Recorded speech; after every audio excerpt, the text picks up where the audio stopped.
అందరికీ నమస్కారం. మనం ఈ వీడియోలో ఇక్ష్వాకుల గురించి తెలుసుకుందాం. లాస్ట్ వీడియోలో మనం శాతవాహనుల గురించి నేర్చుకున్నాం కదండి. ఈ వీడియోలో మనం ఇక్ష్వాకుల గురించి, వారి చరిత్రలు, వాళ్ళ రాజకీయ పరిస్థితులు, మత పరిస్థితులు ఇవన్నీ తెలుసుకుందాం. ముందుగా మీకు నా వీడియోస్ నచ్చినట్టయితే దయచేసి లైక్ చేసి సబ్స్క్రైబ్ చేయండి. అలాగే మీ ఫ్రెండ్స్ అండ్ ఫ్యామిలీలో ఎవరైనా గ్రూప్ 2కి కానీ ప్రిపేర్ అవుతుంటే వీటిని షేర్ చేయండి. వాళ్ళకి తొందరగా రివిజన్ అవ్వడానికి యూజ్ అవుతుంది. అలాగే నాకు కూడా మంచిగా ఎంకరేజ్మెంట్గా ఉంటుంది. Thank you. శాతవాహనుల తర్వాత ఆంధ్రదేశాన్ని ఇక్ష్వాకులు, బృహత్పాలాయన్లు, శాలంకాయన్లు, ఆనంద గోత్ర రాజులు, విష్ణుకుండులు రాజవంశాలు పాలించాయి. వీరి కాలంలో ఆంధ్రదేశ ఆర్థిక సాంస్కృతిక రంగాల్లో ఎంతో అభివృద్ధి చెందింది. ఇక్ష్వాకులు వీళ్ళ పీరియడ్ వచ్చి క్రీస్తు శకం 225 నుంచి 300 సంవత్సరం వరకు. ఆంధ్రదేశాన్ని పాలించిన తొలి క్షత్రియులు ఇక్ష్వాకులు.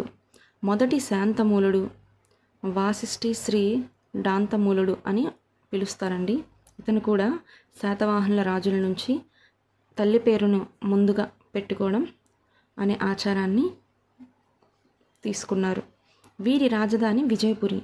అధికారిక భాష ప్రాకృతం. అధికార చిహ్నం సింహం. పురాణాల్లో ఇక్ష్వాకులను శ్రీ పర్వతీయులు, ఆంధ్రభృత్యులుగా పేర్కొన్నారు. వాయు పురాణం ప్రకారం అయోధ్యను పాలించిన ఇక్ష్వాకుడి కుమారుడు వికుక్షి తండ్రి తర్వాత పాలకుడయ్యాడు. విష్ణు పురాణంలో ఇక్ష్వాకులను బుద్ధుడి వారసులుగా పేర్కొన్నారు. తాపకుడు వాసిష్ఠపుత్ర శ్రీ శాంతమూలుడు. వీళ్ళ చిహ్నం సింహం, రాజలాంఛనం. శ్రీ పర్వతీయులుగా ప్రసిద్ధి. హారతిపుత్రులు. వీరి రాజధాని విజయపురి. భాష ప్రాకృతం. మతం వైష్ణవాన్ని, బౌద్ధ మతాన్ని రెండింటినీ ఆచరించారు. శాసనాలు నాగార్జునకొండ, అమరావతి శాసనాలు వీళ్ళ గురించి చెప్తాయి. శిల్పకళ ఆకుపచ్చని రాతిపై శిల్పాలు. మందాత శిల్పం జగ్గయ్యపేటలో మనకి కనిపిస్తాయండి. వీళ్ళలో గొప్పవాడు వీరపురుషదత్తుడు, చివరివాడు రుద్రపురుషదత్తుడు. ఇక్ష్వాకుల చరిత్రకు ఆధారాలు. శాసన ఆధారాలండి. మొదటగా మత్స్యపురాణం ప్రకారం 7 ఇక్ష్వాకుల రాజులు 100 సంవత్సరాలు పరిపాలించారు. జగ్గయ్యపేట నాగార్జునకొండ శాసనాల ప్రకారం 4 ఇక్ష్వాకు రాజులు మాత్రమే పాలించారు. నాగార్జునకొండ శాసనం ప్రకారం వాసిష్ఠి పుత్ర శాంతమూలుడు ఇక్ష్వాకు రాజ్యాన్ని స్థాపించాడు. శాతవాహనులకు సామంతులుగా ఇక్ష్వాకులు ఉన్నారని వీరపురుష దత్తుని యొక్క అల్లూరి శాసనం పేర్కొంటుంది. ఇక్ష్వాకు వంశ చివరి రాజు రుద్రపురుషదత్తుడని, పల్లవ వంశస్థాపకుడైన సింహవర్మ ఓడించాడు అని మంచికల్లు శాసనం పేర్కొంటుంది. మైదవోలు శాసనం అండ్ మంచికల్లు శాసనం, ఈ 2 శాసనాలు కూడా మనకి ఇక్ష్వాకుల గురించి తెలియజేస్తున్నాయి. పురాణాలు. మత్స్యపురాణం 7 ఇక్ష్వాకుల రాజులు 100 సంవత్సరాలు పాలించారని పేర్కొంటే, ఇక్ష్వాకులు పర్వతీయులు అని, ఆంధ్రభృత్యులు అని మత్స్యపురాణం పేర్కొంది.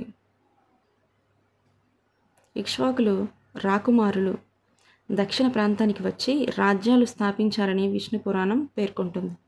సాహిత్య ఆధారాలు.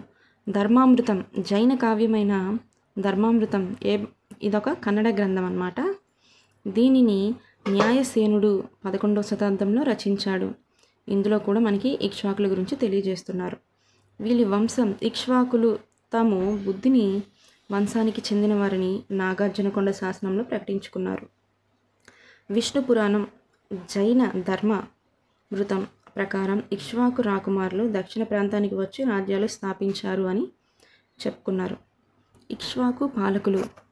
వాసిష్ఠి పుత్ర శాంతమూలుడు శాతవాహన చివరి పాలకుడైన 3వ పులమావిని పారద్రోలి ఇక్ష్వాక రాజ్యాన్ని స్థాపించాడు. మొదట వీళ్ళు శాతవాహనులకి సామంతులుగా ఉండేవారు. తర్వాత 3వ పులోమావు పైన ఇతను యుద్ధం చేసి గెలిచి అక్కడి నుంచి పంపించేసి ఆ రాజ్యాన్ని ఇతను తీసుకొని ఇక్ష్వాకు వంశాన్ని స్థాపించాడు. ఇతడు మహారాజా బిరుదు ధరించాడు. 1,00,000 నాగళ్లతో భూమిని దున్ని సహస్రహాలక అనే బిరుదును కూడా పొందాడు. ఇతను వ్యవసాయ అభివృద్ధికి గోవులను, నాగళ్లను, భూమిని దానం చేశాడు. ఇతను వైదిక మతం, పౌరాణిక మతాలను ఆదరించాడు.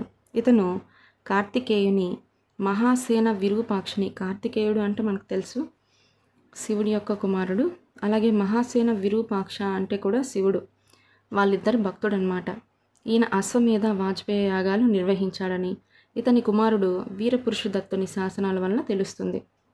నాగార్జున కొండ వద్ద అశ్వమేధ యాగ వేదిక బయటపడింది.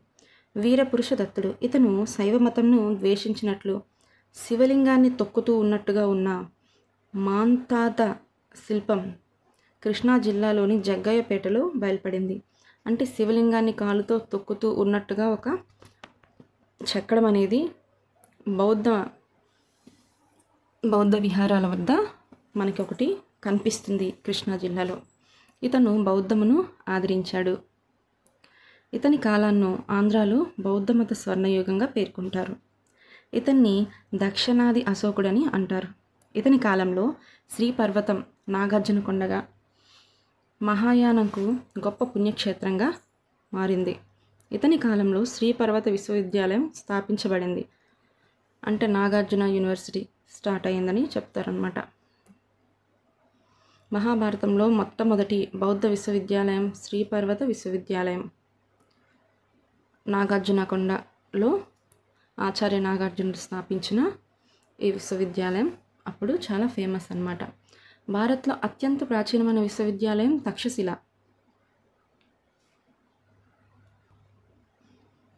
భారత్లో అత్యంత ప్రాచీనమైన విశ్వవిద్యాలయం తక్షశిల. మేనత్త కుమార్తెలను వివాహమాడే సాంప్రదాయం వీరి కాలం నుంచే ప్రారంభమైంది. ఇంకా